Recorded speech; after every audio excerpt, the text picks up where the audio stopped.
my virus struggles. Now, if you didn't know what was going on my Twitter, I posted this, where essentially speaking, Jay Garcia Saturn got a bit too salty with my ass after I was dunking on him consistently, repeatedly after chapter 1104, so he decided to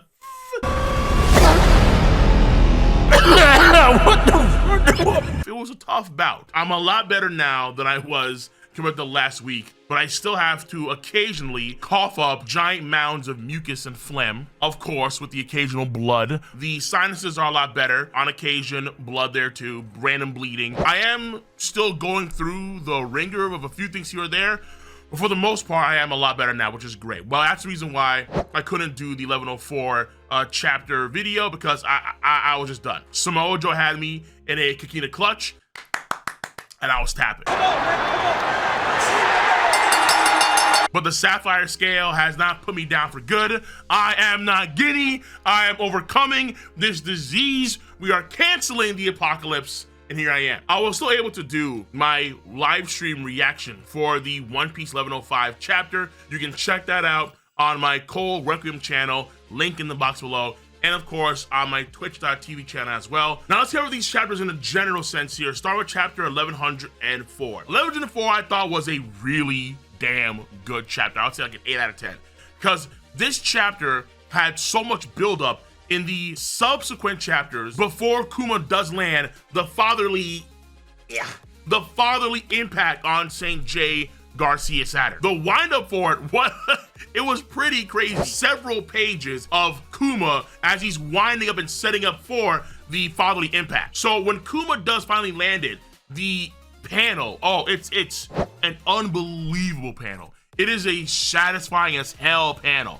And then he gets thrown into these huge skyscrapers. And keep in mind that Kuma is 22 feet tall, like around there. So when he's a speck compared to these buildings are massive. Still, Jay gets thrown into the building, they fall on him, and then Kuma, he does grab Bonnie in this pose. Now, I posted a video of last week's tier 2 discussion about this particular pose and other theories, where this pose that he does when he picks up Bonnie, it may have some relation to Verse, the Skypean image of Earth. To be fair, it may have absolutely nothing to do with that, but the pose is so similar, and the Buccaneers have so many direct ties to Nika and Joy Boy, to the point where Joy Boy himself, if he is the owner of that giant straw hat in Emu's freezer, then Joy Boy could have also been a Buccaneer when he was around before and during the Void Century. It is far-reaching, but I just want to throw it out there because the lore bits could be there. They could be there. And then afterwards, we're gonna see Jay Garcia Saturn. He comes out of the rubble with his horn destroyed by Kuma's punch, and then we saw his hand now destroyed when the buildings fell on him. And so, to me, I understand. Really? But first, some Sanji love. Shout out to Sanji for fucking a J kick. Folks on Twitter trying to rag on Sanji for too damn long. Like, oh my god, Sanji was stuck in the ability. Who cares? People get stuck in abilities all the damn time. Whether it's Luffy, whether it's Zoro, whether it's Sanji, whether it's Jinbei, whether it's Robin, doesn't matter. It happens all the damn time. Folks would earn us rag on Sanji so heavily for being caught in power. I wonder if these same folks gave Luffy and Zoro the same treatment when they got Carbon Appu's powers when Appu was stunting on him. Is Appu stronger than Luffy because he knocked him out with his sound ability? Ridiculous. Because they don't want Sanji and Zoro to be that close, they always make so many attempts to just rag on Sanji. But again, I'm here, not gonna happen. Damn right. Now, back to what I was saying before though. Jay is clearly immortal in some capacity. However, he's not tanky. No. Jay is taking a laser beam from Frankie, and the laser beam goes cleanly through his body. When the buildings fall on him, yeah, they're huge buildings. Jay himself is a massive dude. Pause. But Jay does have his arm ripped off with just the buildings falling on him. That wouldn't happen with tankier individuals. Like, that wouldn't happen, I would say, with a Kuma, with a Sanji with his eyebrow swirls on. Queen the Plague, King the Wildfire, Jack the Drow, Kaido, Big Mom, and so on and so forth. They wouldn't have their arm ripped off if a building just fell on them, I would argue, no. But Jay has that happen to him. At this point in time, we do see Black Lightning around him, but is it really hockey? It's hard to really say. But just keep in mind that, yeah, if someone like Frankie's Radical Beam can go through his body cleanly, then someone like Queen the Plague, who can do lasers constantly. Just beam, beam, beam, beam. He's turning Jay into Swiss cheese, unironically.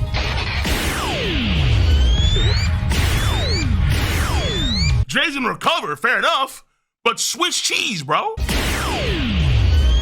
So ultimately, what this means to me is that this is definitely way more on the mindset of the gimmick, where he is a gimmick fighter first and foremost. And the main gimmick with Jay Garcia Saturn is that immortality factor. And if there's a way you can bypass the immortality factor, then you got him. And so the question is it possible that whatever Luffy is, the sun god is, the Nika is, can it bypass that immortality factor? Which is probably the reason why the Goro say they fear Luffy so much to the point where even making Kaido mad would be preferable to having Luffy reach his full potential. So that chapter I thought overall was pretty damn good. Again, we give it 8 out of 10. The next chapter is way more of a setup chapter, 1105. Latest chapter when it dropped. And this chapter I would say is more in the ballpark of a 6.5 to 7 out of 10. It's definitely a setup chapter. Things are oriented kind of strangely, where Vegapunk is standing back with Kizaru and Jay in tow, talking, yapping to Kizaru and Jay, and Vegapunk is trying to convince Kizaru to like not destroy the entire Egghead Island because now we have a Buster Call coming in by Jay. And then this is one, so in terms of character, Jay takes an odd turn where Jay is willing now to destroy the entirety of Egghead Island, even though they had 3 main objectives before. Number 1 was to get York, number 2 was the Mother Flame, and number 3, of course, was Punk Records. But now he's saying, okay, listen, we have Buccaneers on the island, we have the Nika, and people who are studying the secrets of the world. So this island, this country, is infested with oppositionary forces that we just want to smite, rain it down, cannonballs, fire, phew, and it's lobby this whole country.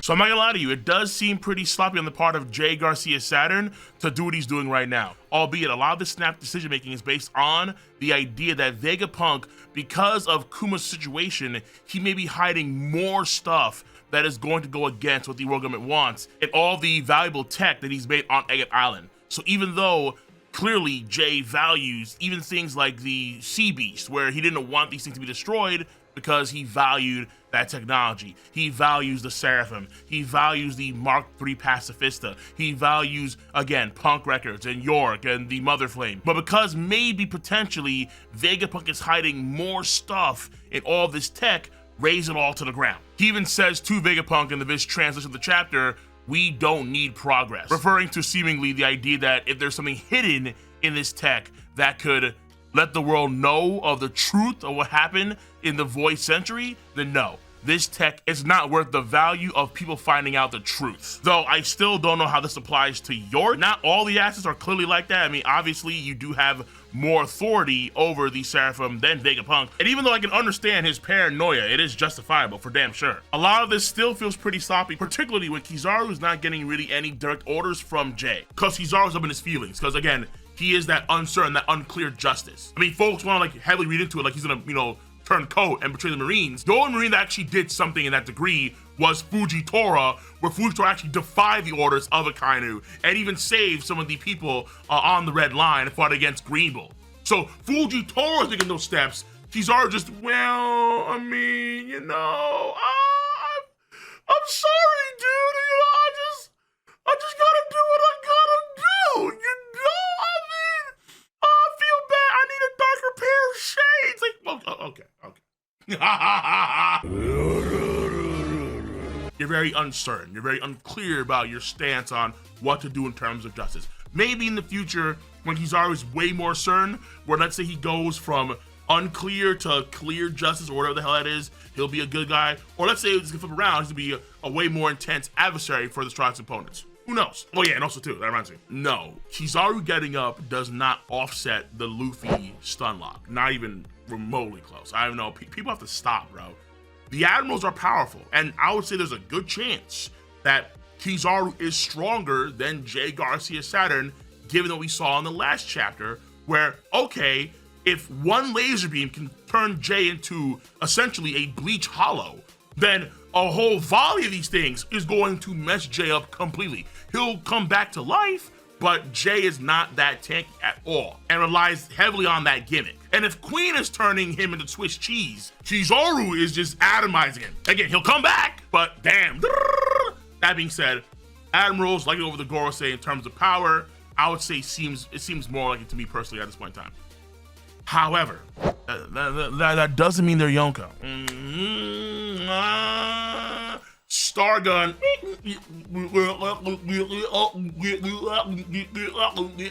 That's it. Okay? Keep in mind that Luffy was at a disadvantage going to the fight where, number one, for an undisclosed period of time, they did fight against the Seraphim prior, and even though we saw him eat food, we don't know if he's at full HP. One. Two is that, and it's pretty obvious, he had to go through the Labostratum 2 times. So he had added damage from the environment that Kizaru didn't have to go through at all. And then 3 is that, it's pretty obvious, White Star Gun, it's not even remotely close to Luffy's best move. Not even close. I know. Kizaru, he's great. He's fantastic, okay? Nah, he ain't Luffy. And even though Luffy, we see him in this chapter, he's near the food vending machine now, and he's eating all this food, and he's so stuffed he can't move, he could move around the time Kizaru could move, but he was just hungry. So we have to find out how he got there in the first place, and I still want to say it's Caribou, because I don't see Luffy himself leaving his friends in that kind of situation where you have Kizaru and Jay Garcia Saturn, and Kuma's arriving, and so on and so forth. I don't see him actually leaving voluntarily. I think that, again, someone moved him there, and that maybe it's Laffy who's in Viz, maybe it's Cat and Devon, but I would say it's Caribou. I think it's still the best bet here because now we know that the machine wasn't, let's say, near him in the rubble. The machine for the food was somewhere else on the island. The Marines have him surrounded, but Luffy's full, so you know what that means. It's time to get on up. Gotta get on up, sir, and roll some heads. Also, we get to see what's going on with the characters. We get to see Nami, Usopp, Chopper, and Robin. Thank God for that. She's safe. They're all safe. Good stuff. We get to see Brook with Lilith, where he makes like an ice pathway for the Sunny to actually move, which is actually very smart on his part. Good stuff. Though, how they can stop, we have to wait and see. And even though right now there's the Buster Call that's going on, Kizaru and Jay, they're gonna sit their asses right there. So there's a good chance that Oda does make good on his word about leaving this arc this year, and Egghead Island is going down. Oh my God, I'm a bit sad. I'm a little bit sad. Actually, I'm lying. I'm quite devastated. That we're not getting, let's say, the Vega Cola into the Sunny Go for a crazy Kude burst. We're not diving more into the anti-gravity tech that they have or things of that sort. I suppose, ultimately, if you have a few Vegapunks that are still alive, so you have Vegapunk, the Stellar Body, you have Lilith, you have Edison and Atlas, if they're alive, these things can be recreated in some way in the future somewhere else. But damn, like just the opportunity to expand the tech and give certain characters power-ups like Frankie or Usopp, give them higher tech stuff. Deck out Frankie, bro. Deck this boy out. Right now, there's no time for that. For Frankie to not get some crazy tech Gundam, whatever the hell, in the most tech-oriented arc. Not only that, but also in the previous arc, what'd he say? He was going to build weapons against Kaido. Where? Remember that. These weapons never existed. They never manifested, bro. So, man, this change in Jay's whole demeanor shifts a lot of what could have been with the arc, for sure. Someone during my stream did make, I think, a good argument where if Jay has everlasting life, what's waiting 50 or 100 years? Like, think of the Omni-Man. What's 17 more years? I can always start again. Make another kid. The time perspective for someone like Jay Garcia Saturn is much different than other people. So in the future, there could be another Vegapunk, and there could be another Egghead Island where they have the crazy tech, and at that point in time, they can easily have that person under their wing, under their control, without all these other shenanigans going on in the background. It does make sense. There is some weight to this for sure. However, still very unsatisfactory because Jay himself hasn't said that, one. Two, is that there was way more set up for him to try and get these things, not just Buster Call the entire damn thing down. And then 3, the end goal here for the Strikes is to leave the island, not to wait around to find out more about X, Y, Z, and the other, and so on and so forth. Unless the entire thing changes, which I don't think is gonna happen here. But there could be a case here where the reason why the escape vessel of Egghead Island was able to escape from the Marines and who destroyed that Marine ship, it could be a full-on opposition force that is going to wage all-out war against the Marines. And I think a lot of folks right now are banking on the Grand Fleet, where the Grand Fleet would either come in and they would escort Luffy and company to Elbaf, potentially, or the entire arc dynamic changes and then they're gonna stand their ground. They're gonna stand their ground, Florida style, and they're going to engage and beat this entire Buster Call, Luffy's Grand Fleet, plus his giant robot thing. But I would say it's gotta be Dragon. Dragon.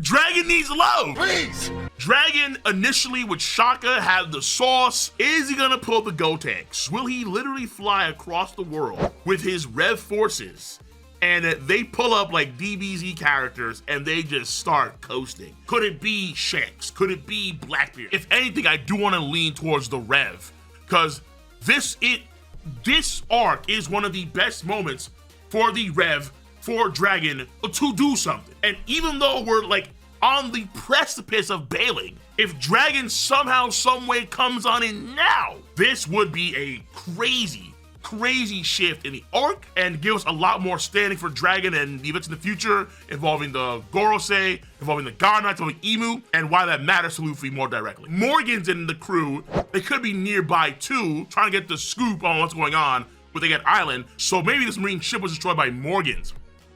Oh boy, Morgan's and the News crew, they come in there and they destroy a whole battleship. Oh, I'm never gonna hear the end of that if that was the case. So there's possibilities for sure, without a damn doubt. But I want to lead towards the Rev, not the Grand Fleet. Honestly, I'll be real with you. I think overall this chapter, it's a good setup chapter. We have these half-sets of beams coming at Kuma. Let's see what happens there. Hopefully Sanji does some. I'm gonna say this chapter overall, I think it's like a 6.57 out of 10, because it is for the most part a setup chapter. Who's doing what? I did not mention his name in the entire video. Zoro and Rob Lucci still fighting. If this gets postponed the same way Mihawk and Vista did, there's gonna be so much cancer, so much toxicity online, on the gram, on Twitter. Oh, I would, woo! Man! It's gonna be bad. Certain supporters, certain characters are gonna be rallying in mass. Other supporters are gonna be just disappeared for a good week. I do want to see Zoro defeat Rob Lucci before they bounce, because right now Jinbei's en route there to help Zoro get back, because he may get, obviously he's gonna get lost, duh. So we have to wait and see, But overall, I would say we are setting up for the end of the Egghead Island, and things are interesting, but right now, to me, Jay seems a bit scuffy. This just destroyed it all. So this is why I really want to see this kind of play out in a way to where we do see him, let's say, order Kizaru to get York. Because then with her, we can actually recreate the Mother Flame stuff. So we get one of the objectives. So in the long run, we get 2 out of the 3 things we wanted. Us, the Gorosei. But let me know your stance on chapter 1104 and 1105 of One Piece. Give your boy a thumbs up for the video, subscribe to the channel, and click on that bell to join the notification squad. I'm gonna see you cats later for chapter 1106. So until then, be easy, stay safe, have a nice one. And keep your eyes out for those discussion videos, because I have so many planned for this year without a damn doubt. See you. Bye-bye.